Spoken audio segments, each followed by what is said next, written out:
اللہ نے کہا ہے کہ تم وہ بات کیوں کہتے ہو جو نہیں کرتے؟ تو مسلمان ہونے کے باوجود اسے جھوٹ کی سند کیوں لگائی جا رہی ہے؟ مسلمان ہونے کی حیثیت سے یہ جھوٹ نہیں ہے، کیونکہ وہ مسلمان نہیں ہے۔ جھوٹا آدمی جو ہے اس نے اپنے جھوٹ کو چھپانے کے لیے کلمہ پڑھ لیا ہے، اتنی سی بات ہے۔ آپ یہ دیکھیں کہ ایک جھوٹا پیر بھی ہوتا ہے اور ایک سچا پیر بھی ہوتا ہے۔ ایک بات تو ثابت ہو گئی ہے کہ پیر کا لباس جھوٹے آدمی کو راس آتا ہے، لباس یہی اچھا ہے اور سند ہے۔ جھوٹے کو اس بات کا پتہ ہے کہ میں اسی لباس میں سچا سمجھا جاؤں گا، لہذا لباس وہی سچا ہے جو جھوٹا اختیار کر جائے، دین وہی سچا ہے جو جھوٹا اختیار کر جائے، کیونکہ جھوٹا کہتا ہے کہ میرا کاروبار اسی دین میں چلے گا، یعنی کہ یہ اتنا سچا دین ہے کہ اس کا جھوٹ بھی اس میں چل جائے گا، اس لیے دین یہی سچا ہے۔ اب اس میں سچا آدمی چاہیے، اگر شہر میں 2 سچے آدمی ہو جائیں تو یہ شہر کے لیے کافی ہے۔ آپ اپنے آپ کو اللہ کے آگے پیش کرو کہ یا اللہ ہمیں اس دین میں سچا آدمی بنا دے، ہم منشائے دین کے مطابق زندگی بسر کریں۔ مگر آپ کو تو جب بھی موقع ملے گا آپ کے ہاتھ دنیا کی طرف لپکیں گے، اس لیے ایسا نہ ہو کہ پھر جان نکلنی مشکل ہو جائے۔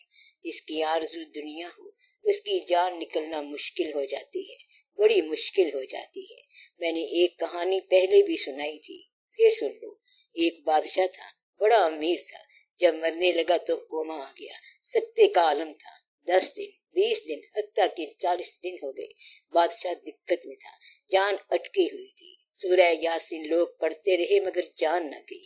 اس وقت ایک بزرگ تھے، ان کے پاس لوگ گئے کہ بادشاہ سلامت کی جان نہیں نکل رہی ہے، بڑی سخت تکلیف میں ہے، کوئی دعا کرے تاکہ آسانی ہو جائے۔ انہوں نے کہا کہ اس کو وہ خزانہ دکھاؤ جو یہ 17 حملوں کے دوران ہندوستان سے لایا ہے۔ ان لوگوں نے سارا خزانہ اس کے سامنے رکھا۔ بادشاہ نے دیکھا تو اس کا ہارٹ فیل ہو گیا اور وہ مر گیا، جان نکل گئی۔ مطلب یہ کہ دنیا دار کی موت حسرت بن کے کھڑی رہتی ہے، جب تک اسے یہ صدمہ نہ ہو جائے کہ میں کیا کچھ چھوڑ کے جا رہا ہوں۔ تو وہ کب مرتا ہے؟ جب اسے صدمہ ہو جائے کہ میں یہ چھوڑ کے جا رہا ہوں۔ ایک آدمی مرنے لگا تو اس نے اسرائیل کو پہچان لیا۔ اس نے اسرائیل علیہ السلام کو کہا کہ یہ جو میری چیزیں ہیں یہ تو لے لے اور یہ میرے گھر والوں کو نہ دینا، کیونکہ اس نے سارا سامان گھر والوں سے چھپا کے رکھا تھا۔ پھر کہنے لگا کہ یا پھر یہ سامان ساتھ لے چلے۔ اسرائیل علیہ السلام نے کہا کہ وہاں سامان نہیں جاتا، تو اکیلا ہی جائے گا۔ پھر اس نے کہا کہ مجھے یہاں کچھ ضروری کام ہے، میں نے کچھ شیر بھی پالے ہوئے ہیں، کچھ بکریاں بھی پالی ہوئی ہیں، میرے جانے کے بعد شیر بکریاں کھا جائیں گے، اس کا کچھ علاج ہونا چاہیے۔ اسرائیل علیہ السلام نے کہا کہ شیر جانے اور بکریاں جانے اور مالک جانے تو چل، تو یہ تو بڑا مشکل ہے، ورنہ تکلیف دہ ہوتا ہے اس بات پہ کہ میرے بعد ان کا کیا بنے گا، حالانکہ اس کی موجودگی میں بھی ان کا کچھ نہیں بنا۔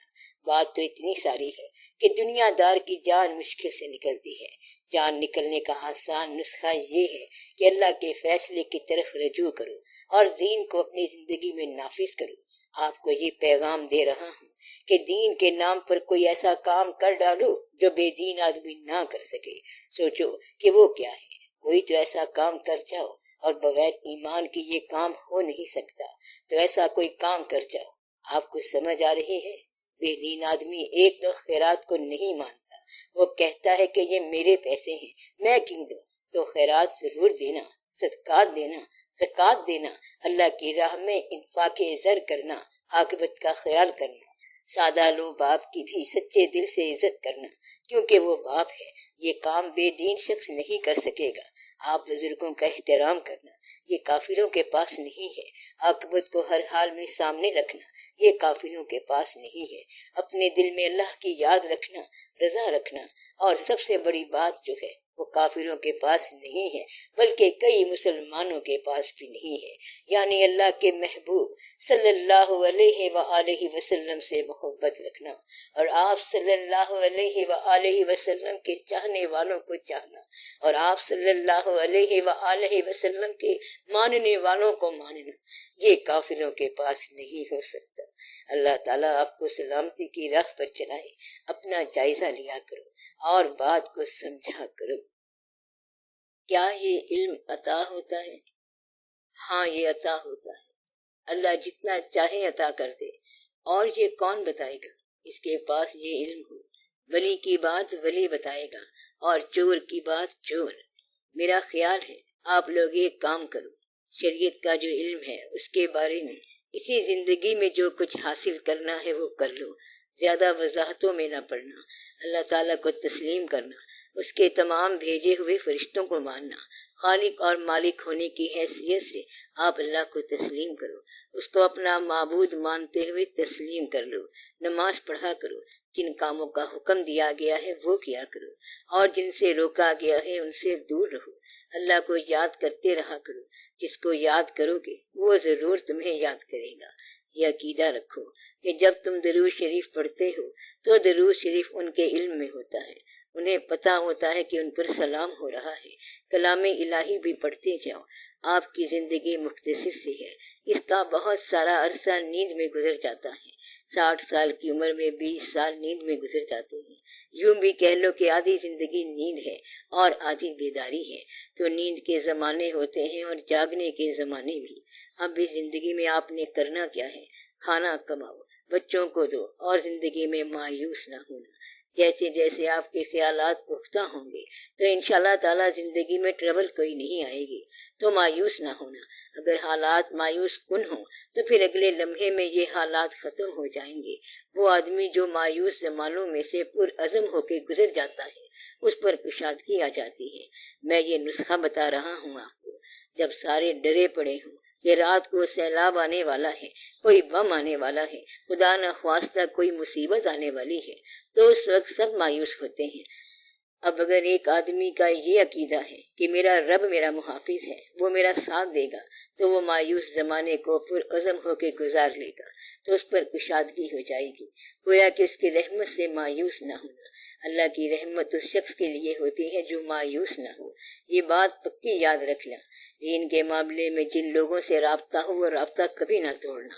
دوستوں کے ساتھ، سنگتوں کے ساتھ، بزرگوں کے ساتھ اور پیروں کے ساتھ بغیر منفعت کی خواہش کے تعلق نہ توڑنا۔ اس میں کوئی خسارہ ہو یا منفعت ہو، یہ سنگت چلنے دینا۔ دریا کا پانی مل جل کے سمندر میں چلا جائے گا، اور جو سمندر میں نہیں جائے گا وہ قطرہ بن کے یا شبنم بن کے باہر نکل جائے گا۔ اس لیے میں یہ بات بتا رہا ہوں کہ صرف اچھی سنگت سے آپ فلاح پا جائیں گے۔ صرف اچھی سنگت یعنی کہ 5-7 ایسے ساتھی اکٹھے ہو جائیں جو کہ ایک اور نیک شعور رکھتے ہیں، تو ان کا مل بیٹھنا ہی نیکی ہے۔ تو اپنی سنگت کو نیک بنا لو، نیک لوگوں کی سنگت اختیار کرو، تو نیک آدمی کی یا نیک لوگوں کی سنگت فلاح کا باعث ہے۔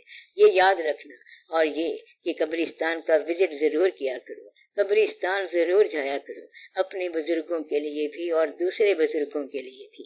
ہفتے میں 1 دن کسی بزرگ کی قبر پر ضرور جاؤ، وہاں 5-10 منٹ بیٹھو۔